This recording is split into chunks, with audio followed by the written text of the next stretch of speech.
아멘. 제가 언뮤트 해도 되나요? 네.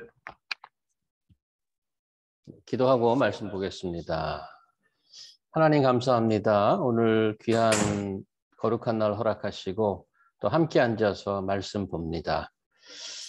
세상 어디에서도 들을 수 없는 살아계신 하나님의 말씀입니다. 저희가 기대하고 집중하고 정성을 다하여 그 말씀 듣고 깨닫게 하시고 성령의 인도하심으로 또 한 걸음 더 주 앞으로 나아갈 수 있도록, 그리고 저희를 이해하고 세상을 이해하는 시간 되게 도와주시옵소서. 예수님 이름으로 기도합니다.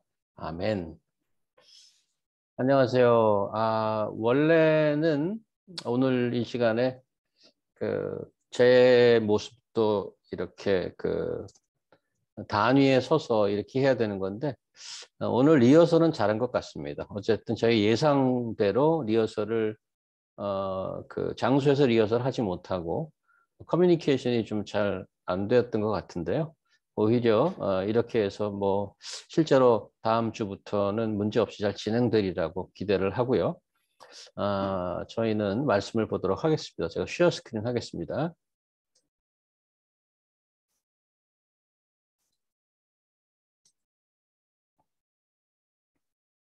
스크린 잘 보이시죠? 네.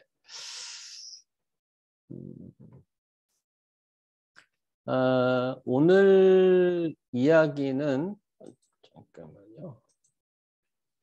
안타깝기도 하고 뭐 슬프기도 하고 화가 치밀어 오르기도 한 그런 내용입니다. 한 나라의 최고 권력인 왕이 무고한 백성을 끔찍한 방법으로 살해하고 그 소유를 빼앗는 엽기적인 사건입니다.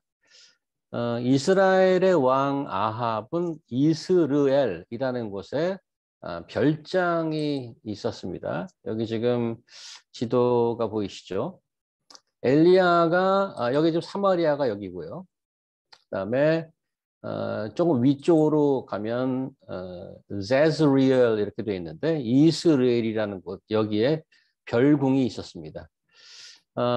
엘리야가 갈멜산에서 바알과 그 선지자를 진멸하고 난 직후에 3년 기근을 끝내는 비가 내렸던 장면을 기억하십니까? 그때 아합 왕이 갈멜산으로부터, 이제 여기죠, 왼쪽 지중해 근처 마운 카말 이렇게 되어 있습니다. 갈멜산으로부터 빗속을 뚫고 달려간 곳이 이스라엘 별장이었습니다. 그 당시 저희가 봤던 구절, 이 세진자매님 이거 읽어 주실 수 있나요? 가능한가요? 멀리 있어서 우리 인서병자가 좀 읽어 주세요. 조금 후에 구름과 바람이 일어나서 하늘이 캄캄해지며 큰 비가 내리는지라 아합이 마차를 타고 이스라엘로 가니 여호와의 능력이 엘리야에게 임하매 그가 허리를 동이고 이스라엘로 들어가는 곳까지 아합 앞에서 달려갔더라. 자, 이 오늘 본문에 등장하는 나봇이라는 사람의 포도원이 아합 왕의 이 이스라엘 별궁 근처에 있었던 거죠. 아합 왕은 2절 보시면 나봇에게 그 포도원을 채소밭으로 만들고 싶으니까 자기에게 넘기라고 제안을 합니다. 왕이 정말 채소밭을 만들고 싶은 건지 별궁 확장을 위해서 땅이 더 필요했던 건지 알 수 없지만 어쨌든 적어도 왕이 권력으로 나봇의 포도원을 그냥 빼앗겠다는 것은 아니었습니다. 더 좋은 포도원을 대신 주거나 혹은 원하면 돈을 지불하고 구매하겠다는 겁니다. 평범한 일반 백성의 입장으로 보면 뭐 그리 나쁘지 않은 오퍼입니다. 요즘도 공공기관이나 시설을 세우기 위해서 나라에서 사유지를 매입해야 할 경우가 생기지 않습니까? 지하철이나 고속도로를 건설하는 공약을 위한 국가 사업이 필요한 경우 개인 사유지에 대한 보상을 하고 일을 진행합니다. 그런데 오늘 본문의 문제는 포도원 주인 나봇이 왕의 제안을 거절합니다. 왕이 절대 권력이었던 고대 국가시설이라는 점을 감안하면 나봇의 결정은 상당히 위험한 무리수가 아닌가 하는 생각이 듭니다. 나봇은 왜 아합의 제안을 거절한 것일까요? 3절을 보시면 그 이유가 여호와께서 금했기 때문이라고 말합니다. 3절 나봇이 아합에게 말하되 내 조상의 유산을 왕에게 주기를 여호와께서 금하실지로다. 그 근거가 되는 구절이 있습니다. 우리 인사병제 오늘은 뭐 찬양도 하시고 본문도 좀 읽어주시기 바랍니다. 그리고 너희는 토지를 팔 경우에 아주 팔아넘기는 조건으로 팔아서는 안 된다. 이것은 토지가 너희 것이 아니라 내 것이며 너희는 다만 그 토지를 사용할 수 있도록 허락받은 소작인으로 나와 함께 있는 나그네에 불과하기 때문이다. 토지를 매매할 때에는 본래의 소유주가 언제든지 그 토지를 다시 사들일 수 있는 권한이 계약상에 인정되어야 한다. 만약 어떤 사람이 가난하여 자기 땅을 팔았을 경우에는 그의 가까운 친척이 그 땅을 다시 사야 하며 그 땅을 다시 살 친척이 없으면 후에 돈을 벌어서 자기가 한 땅을 도로 살 수 있는 힘이 있을 때 그는 당 희년까지의 남은 횟수를 계산하여 그 남은 횟수에 해당하는 돈만 치르고 그 땅을 도로 살 수가 있다.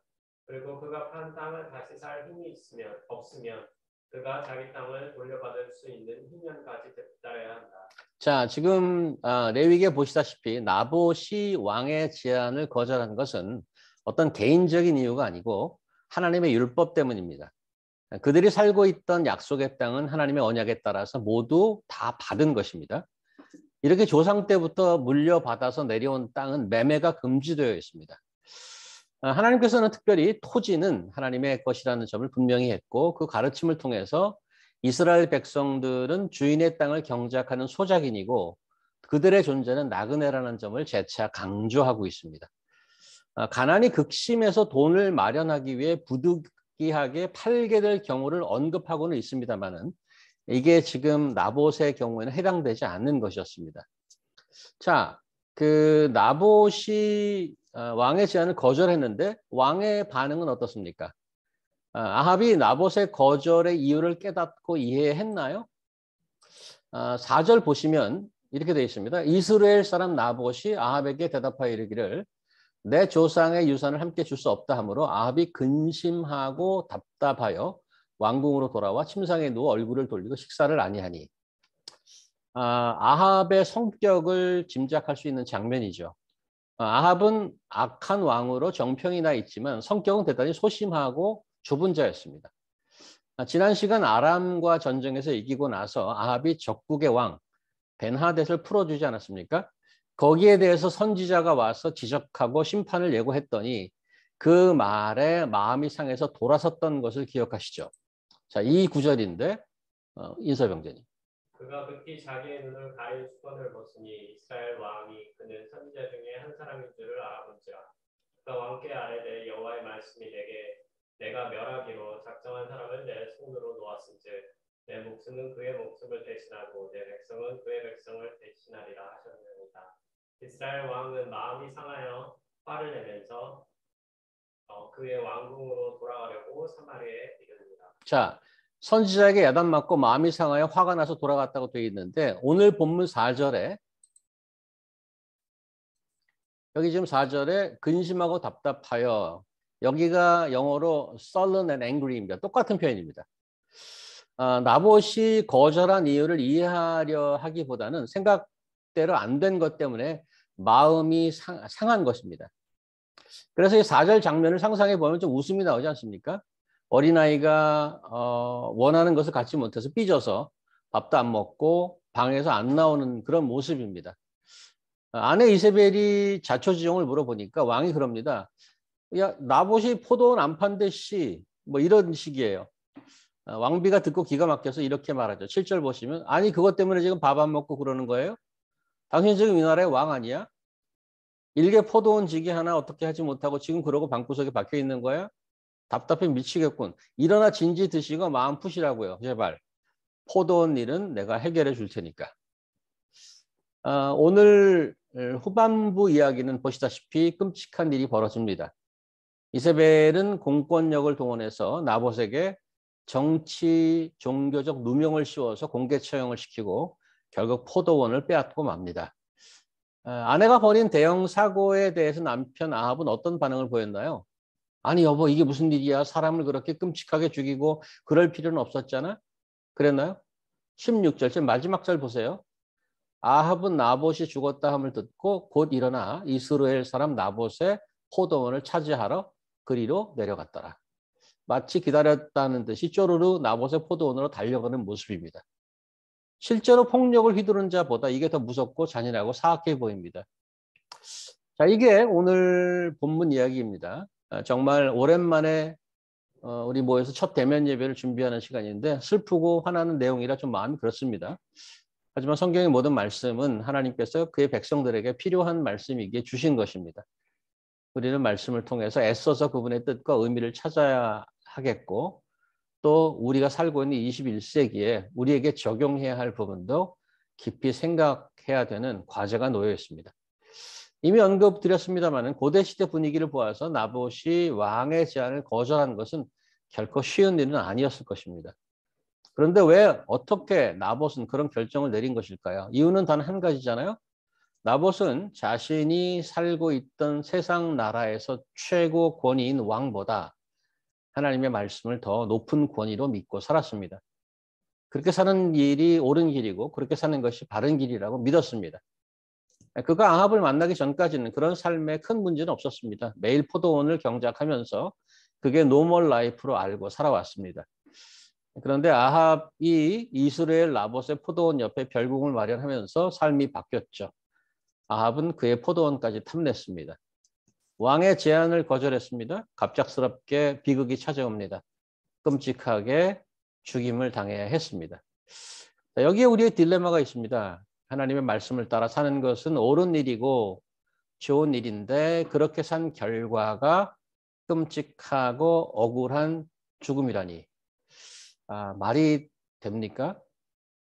이런 성경의 기록을 우리는 어떻게 봐야 하는 걸까요?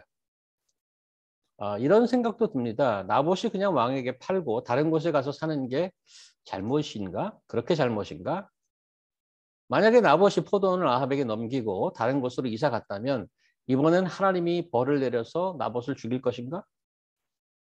하나님을 믿으며 살다가 삶이 괜찮아지면 문제가 없지만 나쁜 일이 생기면 이상하게 먼저 하나님을 원망하게 되지 않습니까? 하나님을 믿고 그 말씀에 따라 살았는데 왜 보호해 주지 않는 거죠? 사실 이런 일은 인간 역사가 시작하는 창세 때부터 발생한 것을 우리는 보아왔습니다. 인간의 조상 아담의 두 아들 가인과 아벨이 있었죠. 형 가인이 질투가 나서 아벨을 쳐 죽였습니다. 하나님은 가인을 막지 못했는지 안 했는지 모르지만 아벨은 어쨌든 형에게 희생을 당했습니다. 예수님 당시 세례 요한이 헤롯 왕의 불륜에 쓴소리를 하다가 붙잡혀서 참수를 당합니다. 예수님도 하나님도 그의 죽음을 막지 못했는지 막지 않았는지 모르지만 요한의 죽음을 막지 못했습니다. 기독교 초기 신약 초대교회 시절 믿음이 깊고 성령이 충만한 훌륭한 스데반 집사님이 계셨습니다. 유대인들에게 그리스도의 복음을 전하다가 돌로 맞아 순교를 당했습니다. 아무도 그의 죽음을 막지 못했습니다.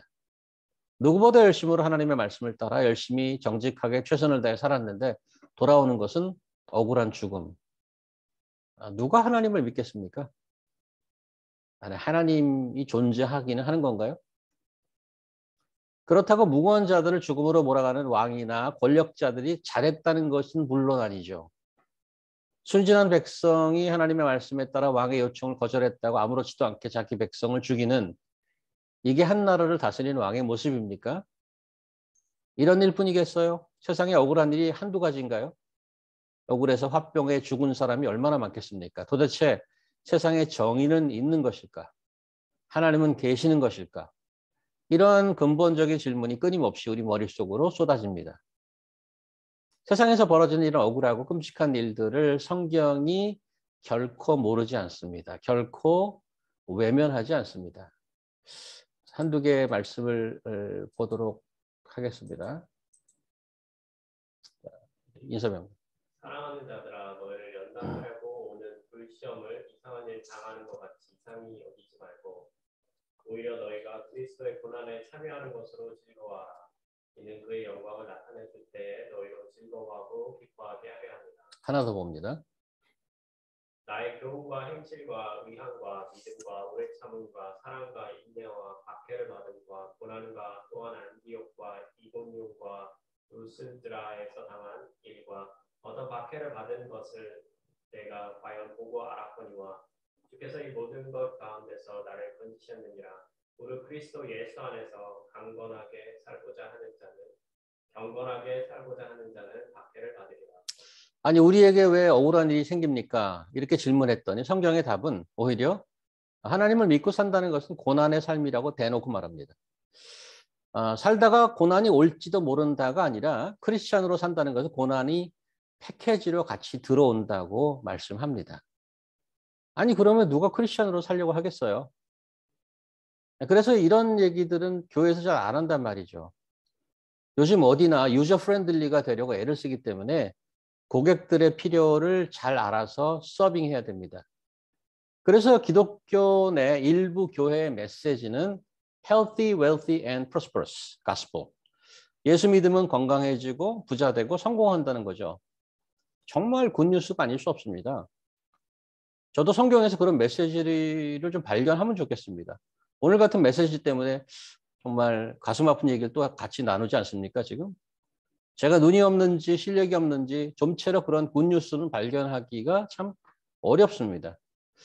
성경은 너무나도 현실적인 거라고 생각이 됩니다. 고난에 대한 성경 말씀이 우리 귀에 듣기 어려운 것도 있지만 마음에 이런 말씀들이 잘 와 닿지 않는 것은 사실 우리 삶과 별로 상관없어 보이기 때문입니다. 21세기 미국 뉴욕에 사는 우리는 예수를 믿는다고 교회 나간다고 신앙이 있다고 고난 받나요? 거의 없습니다. 팬데믹이나 아시안 헤이트 같은 것은 누구나 다 겪는 어려움이지 꼭 크리스찬만이 겪는 일은 아닙니다. 주일에 순교를 각오하고 교회에 나오는 것도 아닙니다. 미국에 사는 우리는 여타 다른 곳에 살아가고 있는 분들에 비해 비할 수 없을 정도로 아주 잘 살고 있습니다. 굶지 않고 헐벗지 않고 기근이나 홍수 같은 자연재해를 겪는 것도 아닙니다. 매일 무사히 잘 먹고 잘 살고 있다는 것이 오히려 감사해야 할 정도입니다. 그렇다면 하나님을 믿는 신앙 때문에 크리스찬이라는 이유로 고난을 받아야 하는 오늘 본문이나 조금 전에 보여드렸던 몇몇 지금 보고 있는 몇몇 구절들은 어떻게 이해하고 적용해야 하는 것일까? 자, 우리 오늘 나봇의 이야기로 돌아가면 오늘 본문 이야기에서 우리를 화나게 하는 것이 하나 있다면 한 가지 빠진 것이 있습니다. 다시 보죠.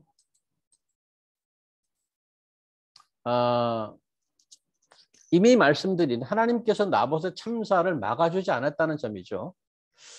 그런데 다른 시각에서 본다면 또 한 가지 빠진 게 있는데 아합, 이세벨의 만행에 대한 인간의 어떤 대항이나 저지가 없다는 점입니다. 처음부터 이세벨이 꾸며서 보낸 왕의 편지의 내용이 불의한 것이고 무고한 생명을 죽이라는 그런 것이 아예 대놓고 쓰여져 있습니다. 근데 그것을 본 사람들이 다 그렇게 그냥 합니다. 아무 소리 없이. 물론 하나님께서는 다음 이야기에서 이 일에 대한 조치를 취할 것입니다. 제가 그거를 갖고 왔나 모르겠습니다. 잠깐만요. 없군요. 거기 뭐 열왕기 하에 보면 오늘 본문에서 나봇이 죽은 걸로 되어 있는데 나봇의 아들들까지 다 몰살된 것을 알 수 있습니다. 아합이 전쟁에 나갔다가 전사하는데 그의 죽음에 대해서 하나님께서 나봇을 죽였던 그 나봇의 피를 기억해서 심판을 내리는 것으로 기록하고 있습니다. 그런데 그런 악행, 오늘 본문에는 악행을 막으려고 나서는 인간이 아무도 없다는 얘기죠. 사실 현재 우리나라 정치판에서 벌어지는 일, 또 북한에서 벌어지는 일, 또 우크라이나와 러시아의 전쟁터에서 벌어지는 일, 얼마나 안타깝고 기가 막힌 일이 많이 있습니까? 조금이라도 내부에서 어떤 반대 소리가 있었다면 상황은 많이 달라질 것이라는 기대가 있지 않습니까? 하지만 현실은 그렇지 않단 말이죠. 늘 악이 이기는 듯 합니다. 물론 내부의 반대가 전혀 없는 것은 아닐지도 모르겠습니다. 반대가 없는 것처럼 보이는 것은 반대를 허용하지 않기 때문이죠. 나봇이 당한 것처럼 최고 권위에 반대하는 것보다 위험한 것은 없을 것입니다. 여태껏 아합 이세벨의 행적을 본 자들이라면 누구도 감히 거기에 맞서지 못할 것입니다. 자기뿐 아니라 자기 가족까지도 위험해지기 때문이죠. 그래서 그런 두려움 때문에 내부자들도 굴종할 수밖에 없습니다.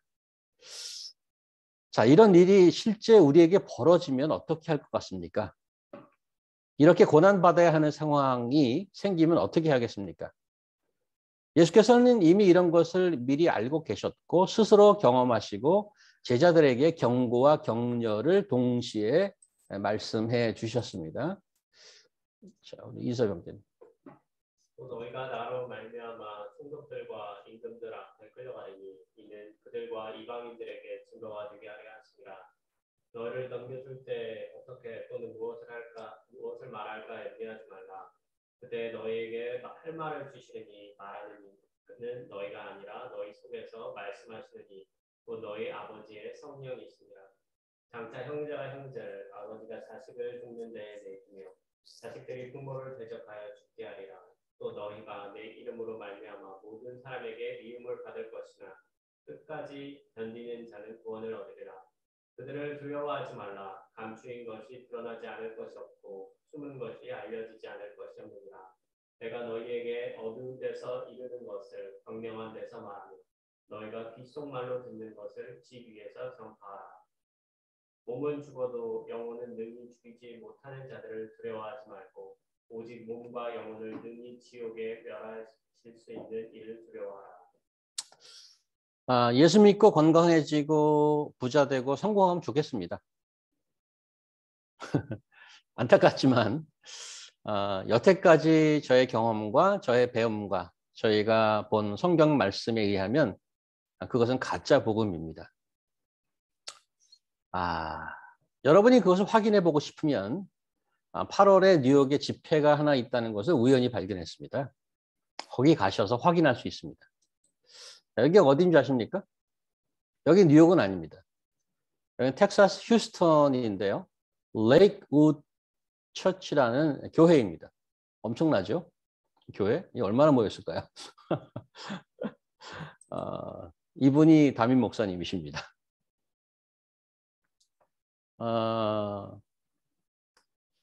이분이 그 뉴욕에 오신대요. 그냥 말씀 준비해서 우연히 발견했어요. 언제 오시느냐? 이번 토요일 날 오십니다. 여기 보면 Saturday, August 6, 7시에 티켓을 팔고 있어요. 양키 스타디움에서 집회를 하는데 한 개에 25불입니다. 여기 파란색으로 되어 있는 게 몇 장 안 남았어요. 서두르셔야 됩니다. 25불인데 관심 있으면 한번 가보시기 바랍니다. 그분이 하시는 말씀이 진짜인지 오늘 보신 우리가 몇 개 본 성경 말씀이라는 게 진짜인지 여러분께서 직접 듣고 판단해 보시기 바랍니다. 우리는 나봇처럼 억울하지 않습니다. 예수 믿는다고 말씀대로 산다고 고통받지도 않았고 죽지도 않았습니다. 하지만 세상 곳곳은 억울한 사람들이 많이 있습니다. 억울하게 고통받고 죽은 자들도 많이 있습니다. 하나님께서는 그분들을 외면하지 않습니다.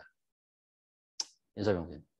예수께서 그들에게 항상 기도하고 낙심하지 말아야 할 것을 이유로 말씀하여 이르시되 어떤 도시에 하나님을 두려워하지 않고 사람을 무시하는 한 재판장이 있는데 그 도시에 한 과부가 있어 자주 그에게 가서 내 원수에 대한 나의 원한을 들어주소서 하되 그가 얼마 동안 듣지 아니하다가 후에 속으로 생각하되 내가 하나님을 두려워하지 않고 사람을 무시하나 이 과부가 나를 번거롭게 하니 내가 그 원한을 풀어주리라. 그렇지 않으면 늘 와서 나를 괴롭게 하리라 하였느니라. 주께서 또 이르시되 불의한 재판장이 말한 것을 들으라.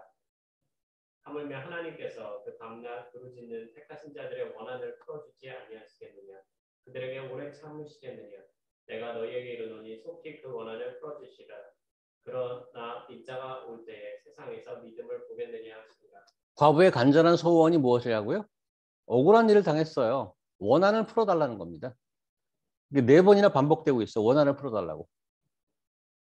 재판장에게 소원을 비는데 사람들에게 별 관심도 없고 사람을 무시하는 재판장입니다. 그런데 과부가 하도 가서 원한을 풀어달라고 하니까 그렇게 할 거라고 예수께서 말씀해 주십니다. 세상 못된 재판장에게도 간절히 바라면 원하는 것을 해주는데 하나님께서 우리의 원한을 풀어주지 않으시겠느냐 하고 반문합니다. 여기서 원한을 풀다라는 말을 영어로 보니까 get justice 합니다. 정의를 이루다 이런 뜻이겠죠. 정의를 가져오다. 정의를 실현하는 것입니다. 하나님께서는 불의를 놔두지 않습니다. 정의를 실현하는 것에 목숨을 거시는 분입니다. 왜냐하면 하나님 자신이 거룩하고 의롭고 정의로운 분이기 때문입니다. 불의와 원한이 넘치는 세상은 하나님이 그냥 버려두지 않습니다. 하나님께서는 정의에 목숨을 거신단 말입니다. 이렇게요.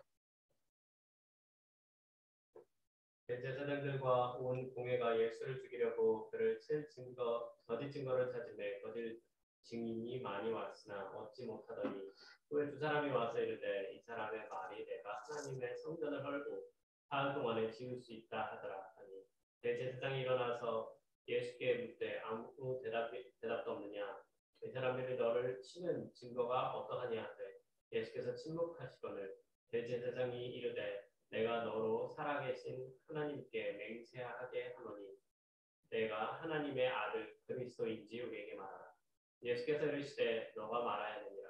그러나 내가 너희에게 이르노니 이후에 인자가 권능의 우편에 앉아있는 것과 하늘 구름을 타고 오는 것을 너희가 보리라 하시니 이에 대제사장이 자기 옷을 찢으며 이르되 그가 신성모독하는 말을 하였으니 어찌 더 증인을 요구하리요.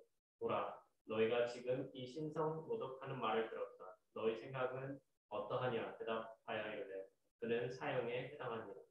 하나님의 아들 예수께서 억울하게 죽음을 당하셨습니다. 마치 아합이 거짓 증인을 세워 나봇을 죽였던 것처럼 유대 관리들이 짜고 거짓 증인을 내어 예수님을 죽음으로 몰아넣었습니다. 이런 억울하고 불의한 일이 어디 있습니까? 이게 무슨 하나님의 정의죠? 어떻게 이게 하나님의 정의가 돼요? 이 엄청난 역사적인 사건을 사도 바울은 우리에게 이렇게 설명해 주고 있습니다. 그래서 이 사건에 대한 설명을 잘 들으셔야 될 텐데요. 한 가지 더 봅니다. 인서병님. 이제는 율법 외에 하나님의 한 의가 나타났으니 율법과 선지자들에게 증거를 받은 것이라. 곧 예수 그리스도를 믿음으로 말미암아 모든 믿는 자에게 미치는 하나님의 의니 차별이 없느니라. 모든 사람이 죄를 범하였음에 하나님의 영광에 이르지 못하더니 그리스도 예수 안에 있는 성령으로 말미암아 하나님의 은혜로 값없이 의롭다 하심을 얻은 자 되었느니라. 이 예수를 하나님이 그의 피로써 믿음으로 말미암는 화목 제물로 세우셨으니 이는 하나님께서 길이 참으시는 중에 전에 지은 죄를 간과하심으로 자기의 정의로우심을 나타내려 하심이니 곧 이때에 자기의 정의로우심을 나타내서 자기도 의로우시며 또한 예수 믿는 자를 의롭다 하려 하십니다. 사실 하나님의 정의는 세상의 불의를 고치기 이전에 우리로부터 시작합니다. 우리가 하나님 앞에 의롭지 못한 것에 대한 뿌리 깊은 문제를 가장 심각하게 보십니다. 우리는 모두 하나님의 형상으로 지은 바 되었고 그래서 하나님의 영광스럽고 정의로운 자녀의 모습으로 살아야 합니다. 그런데 실제로 모든 인간은 그렇지 못했다는 지적입니다. 왜죠? 그게 23절입니다. 우리는 모두 하나님의 법을 어긴 죄인이기 때문에 그렇습니다. 죄를 지으면 벌을 받는 게 정의입니다. 그런데 25절 보면 그 죄를 그냥 놔두었다고 합니다. 그냥 간과했다고 합니다. 죄의 문제를 하나님께서 그때그때 해결하셨다면 남아날 인간이 없었을 것입니다.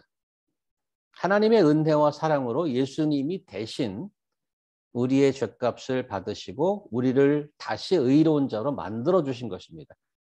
그게 바로 하나님의 정의입니다. 하나님의 정의를 나타내기 위해 예수님께서 화목 제물이 되셨다고 합니다. 그런데 실제 예수께서 우리를 의롭게 하시려고 당해했던 일은 이토록 쉽지 않은 길이었습니다. 예수 그리스도의 억울함이 우리가 정의롭게 되는 길이 되었습니다.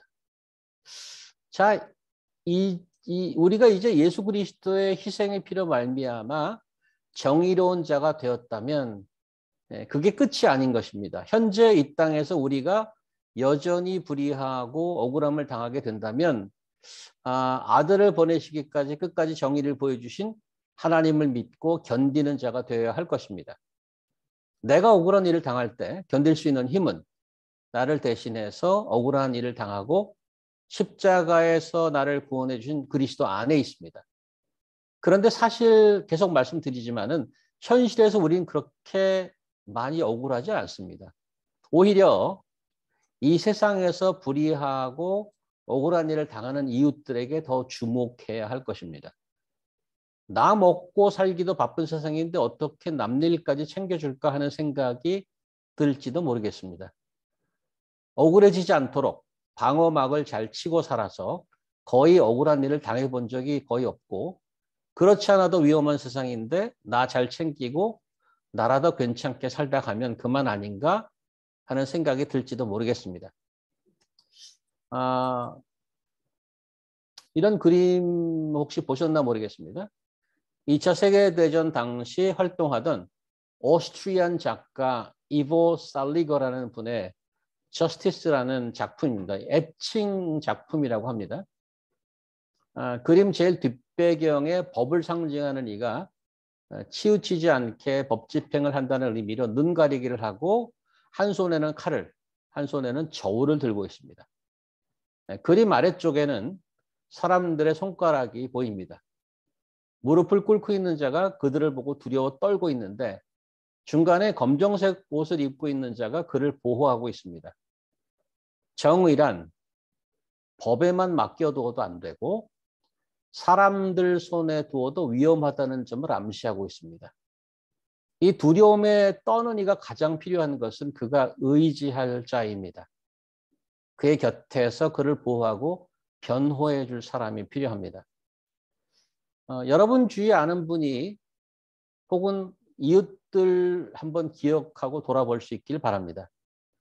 지금 고통받고 있는 분이 계신지, 이분들이 필요한 게 무엇일까요? 자, 마지막 구절 하나 봅니다. 인서병. 찬송하리로다. 그는 우리 주 예수 그리스도의 하나님이시요 자비의 하나님이시요 모든 위로의 하나님이시며 우리의 모든 환난 중에서 우리를 위로하사 우리로 하여금 하나님께 받는 위로로서 모든 환난 중에 있는 자들을 능히 위로하시는 이시로다. 그리스도의 고난이 우리에게 넘친 것 같이 우리가 받는 위로도 그리스도로 말미암아 넘치는도다. 우리가 환난 당하는 것도 너희가 위로와 구원을 받게 하려는 것이요 우리가 위로를 받는 것도 너희가 위로를 받게 하려는 것이니 이 위로가 너희 속에 역사하여 우리가 받는 같은 고난을 너희도 견디게 하느니라. 어떤 불의와 억울한 일을 당해서 힘겨워하든 아니면 다른 일 때문에 힘들어하든 이들이 필요한 것은 곁에 누군가 의지할 사람입니다. 위로해 줄 사람입니다. 우리가 모든 것을 다 해결해 줄 수는 없을 것입니다. 하지만 고난의 시간을 겪고 있는 이들에게 기댈 수 있는 버팀목이라도 되어줄 수 있다면 이 불의한 세상에서, 이 불의한 현실 속에서 작은 소망을 볼 수 있지 않을까 생각합니다. 우리가 잘 나갈 때에 남을 도와줄 수 있다고 생각하지 마십시오. 사람이 힘들어지면 보통 잠수를 탑니다. 아무도 보기 싫고 만사가 불만이고 점점 늪속으로 빠져들어갑니다. 하지만 기억하시기 바랍니다. 오히려 우리가 힘들 때 다른 이들에게 위로가 된다는 걸 아십니까? 여기 보십시오. 6절. 우리가 환난을 당하는 것도 너희가 위로와 구원을 받게 하려는 것이고 우리가 위로를 받는 것도 너희가 위로를 받게 하는 것이다. 우리가 잘 나갈 때 사람들이 위로받지 않습니다. 이상하게도. 우리가 환난을 당하는데 그 환난을 당한 모습 자체가 우리는 우리가 힘들다고 잠수 타면 안 됩니다. 비록 환난을 당하지만 우리의 환난이 다른 이들에게 위로가 된다는 것을 기억해 주시기 바랍니다. 여러분과 제가 잘 나가던 또 고난을 받던 사람들이 의지할 수 있도록 곁에 서 있어 주기만 해도 위로받는 자들이 있다는 것을 기억하시기 바랍니다. 그렇게 세상의 소망을 켜는 작은 불꽃이 우리 GCC가 그런 작은 불꽃 될 수 있기를 간절히 바랍니다. 기도하시겠습니다. 하나님 감사합니다. 오늘 어려운 말씀을 저희가 보았습니다. 저희는 당장 그렇게 당하지 않지만 정말 그러한 어근이를 당하면 어떻게 견딜 수 있을까? 몸소리 쳐지는 사건입니다. 하지만 저희 곁에서 저희를 변호하고 보호해 주시는 저희를 대신해서 이미 십자가에 돌아가시고 다시 사신 예수 그리스도가 있기에 고난을 견딜 수 있으리라고 믿습니다. 그리고 저희뿐만 아니고 저희 주변에 힘들어하는 분들에게 그 곁에 서서 위로가 되어주고 위로를 나누는 그렇게 하나님의 나라를 전하는 저들 되게 인도하여 주시옵소서. 예수님 이름으로 기도합니다. 아멘.